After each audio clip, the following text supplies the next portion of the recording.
Hey everybody, so just wanted to talk about goals and objectives because this can be very problematic for students, and I want to kind of try and help out beforehand if possible. Okay, your book does a great job covering this if you take the time to read it and examine the diagrams and the models in there.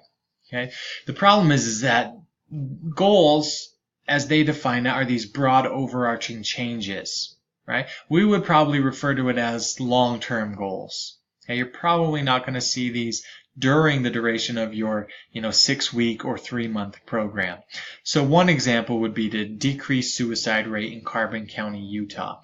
That's a goal. That's great. You're probably not going to change that in 3 months. Okay, so objectives, or maybe we would call these kind of short-term goals, are incremental steps that lead toward that goal. So, for example, decrease alcohol consumption in Carbon County teenagers by 5% as reported on the Youth Behavioral Risk Survey in 2018.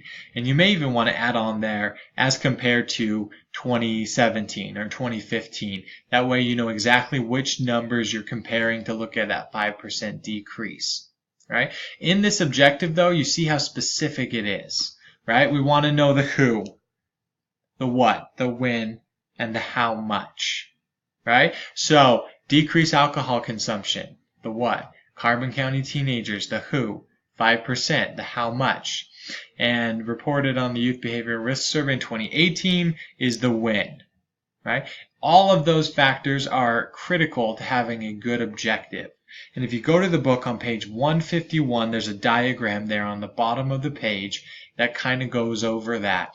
Make sure all of your objectives are following that formula. Okay, so let's go over to next week now, the budget and the marketing plan. The budget can be really tough just because there's so much to think through, right? You have to know exactly what you're going to need for your program to create a budget. So we have an example here. And what you want to look at first are all the people, all the employees that you're going to need to run this program. This should be easy because you've already done this. You've already written out all the people and their job titles, right? So then go and look at what's a reasonable salary for these people. The second question you have to ask is, are these people going to be employed full-time or part-time? Right? Are they going to be needed for 40 hours a week? If not, right, you don't need to pay them $40,000. Okay, you only need to pay them, $10,000 if they're only going to be working 10 hours a week on your program. So consider that and make sure you take that into account, right? You'll notice here they have the part-time employees not getting benefits, which is not really the right way to do this because you're still going to have to pay benefits for part-time employees, just not the same benefits. But we'll just leave it at that. Just leave it at 0% for part-time and 28% for full-time. Then you're going to come down and you're going to look at, well, what equipment do we need? Okay. When I was starting the weight loss program up at the hospital, this is what I did to help with my budget, is I sat down and I would visualize a client or a patient coming in to the program and thinking through every single thing we're going to do with them. They're going to come in. Maybe I'm busy. They're going to need to sit down. Okay, so what are we going to need? We're going to need some chairs, a couch, that type of thing. We're probably going to need some some sort of table where we can put some magazines. So we're going to need magazine subscriptions, and then walk through every step of your program so you're thinking exactly what you're going to need. And I did that probably 20, 30 times, different situations through my mind to try and walk through all of that. Okay, so come down through here, think about all the different equipment. This breaks it down into kind of like all the equipment and then individual departments. I don't care if you break it down or if you just list it. As long as it's all listed, then you'll be fine. Okay, and then you get to this part all the way down here. And this is the total cost for all items. And you'll see this program is over $550,000. So under the revenue section, you've got to show where that money's coming from. $550,000. It's a lot of money. Now, I believe in the instructions somewhere. I always have a difficult finding it, so let me just tell you. We're giving you $100,000 to work with. You can call it the HS 390 grant, or whatever you want to call it is fine. $100,000. Now, for some of you, that would be plenty of money. For others, that's just going to be, the bare minimum, and you're going to have to come up with some money on your own. And what I want you to do for that is I want you to go search for grants. The CDC, the NIH, all of these organizations will have grants. And just find one that's going to fit your program. Find out how much it's worth and just say that you received it. You don't have to, go any deeper than that. But I want you to go looking for actual grants rather than just say, I don't know, the BYU-I is donating, $450,000, something like that. That's just not reasonable. I would rather you looking for actual grants to kind of help with that. Okay, so that's the budget. Just make sure you think through what you're going to need, and then that your revenue matches your need. Now, the marketing plan can be difficult because this is kind of going back to that information that we were supposed to find during that second week of the needs assessment. And if you recall, I told you that it's so much easier to get that information when you're able to get with the population, focus groups, interviews. You're actually talking to the people. You're in the neighborhood, getting the feel of the neighborhood.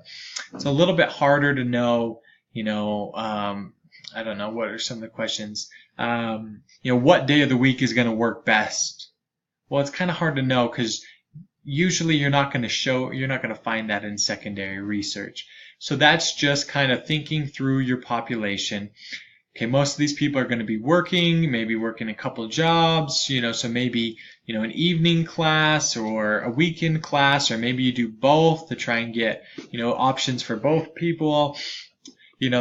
Kind of think through it. If you found some good information in your needs assessment, use that here. If not, just think through it logically and kind of put what you think is best for that. Okay, we're going to go through segmentation. Make sure you're reading through the textbook for these parts. You can break your population into lots of different groups, by race, by gender, by socioeconomic status, education. There's just a million different ways. Think through those. Try and find out which is going to be the best for you. As the more you segment your population and target specific segments, the better or the more effective you can kind of target that population. Okay, and then this is really the end goal for for this marketing plan, right? All that information kind of helps you write out a detailed marketing plan, right? So this is kind of a written paragraph form version of what you're going to do, how you're going to market. Go over the 4 P's: product, price, place, promotion, which you'll read about in the text. Talk about consumer orientation, competition. Again, factors you're going to read about. Make sure you're understanding these in regards to your program. And then go ahead and also give some examples of specific marketing plan or marketing kind of items, whether it's posters or t-shirts or, billboards, whatever it is.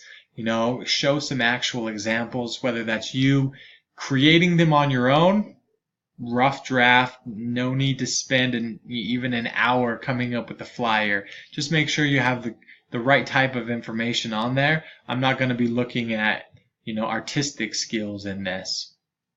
If you find good examples on the web, just give me a good citation for it, and that's fine. You don't have to create it on your own if something already is looking great out there. But yeah, so have those examples, have the marketing plan. One thing to remember is that social media isn't a marketing plan. It can be a part of a marketing plan, but it's not in and of itself a marketing plan, right? So you want to have more than just, social media. Okay, so that's this week's assignment. As always, let me know if you have any questions or problems. Have a great week.